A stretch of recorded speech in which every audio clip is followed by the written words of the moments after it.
విషయంలో కూడా ఇటీవల మనం చూస్తున్నాం. దాదాపు రూ.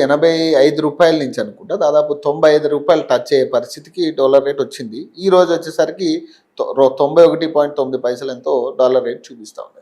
ఈ ఫ్లక్చువేషన్స్ ఏంటి సార్? అంటే డాలర్ రేట్ ఎట్లా మనం నిర్ణయిస్తూ ఉంటారు వీళ్ళు? అంటే ఇప్పుడు నీకు డాలర్ రేట్లో ఎట్లుంటుందంటే మనకు ఫర్ ఎగ్జాంపుల్ ఇది ఎట్లా చెప్పాలంటే నీకు మనకు ఇంటర్నేషనల్ ట్రేడ్ ఉంటుంది. ఇంటర్నేషనల్ ట్రేడ్లో మన యొక్క ఎక్స్పోర్ట్స్ ఇంపోర్ట్స్ ఉంటాయి. అవును. ఎప్పుడైనా మనకు ఇంపోర్ట్స్ ఎక్స్పోర్ట్స్ మనకు సమానంగా ఉన్నాయనుకో, ఒక దేశంతో కానీ ఒక కరెన్సీతో సమానంగా ఉన్నప్పుడు మనకి ఏమైపోతుందంటే మన కరెంట్ అకౌంట్ లోటు ఉండదు.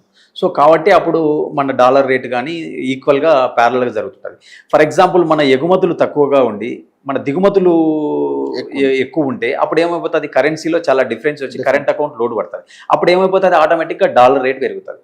అంటే ఇప్పుడు నీకు ఇంకొక రకంగా చెప్పాలంటే ఇప్పుడు డాలర్ రేటు పెరిగింది, ఇండియా మన రూపీ క్షీణించింది అంటారు. ఇప్పుడు ఎవరైనా విద్యార్థులు అక్కడ యూఎస్లో చదువుతూ ఉంటారు, వాడు లాస్ట్ మంత్ ఒక 10,000 ఎంతో ఫీజు కట్టింటాడు, $5,000 $4,000 ఫీజు కట్టింటాడు. ఇప్పుడు రూపాయి తగ్గడం వల్ల ఏమైపోతుంది, ఇక్కడ నుంచి ఇండియా నుంచి వాళ్ళ ఫాదర్ పంపించాల్సినటువంటి వ్యక్తి చాలా కొంత ఎక్కువ మొత్తంలో పంపించాల్సి ఉంటుంది. అంటే ఇవన్నీ ఏంటంటే అదే నేను అంటున్నాను, డిపెండ్స్ ఆన్ మెనీ ఫ్యాక్టర్స్. ఏదో ఒక ఫ్యాక్టర్ మీద ఆధారపడి ఈ ఫ్లక్చువేషన్స్ ఇవన్నీ ఉండవు.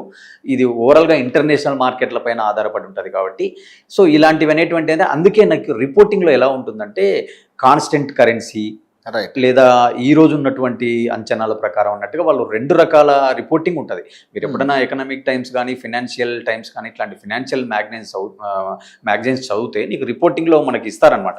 కాన్స్టెంట్ కరెన్సీ, ఫ్లక్చువేషన్ కరెన్సీ, లేదా year on year, Y on Y, ఇట్లా వాళ్ళ రిపోర్టింగ్ ఉంటుంది.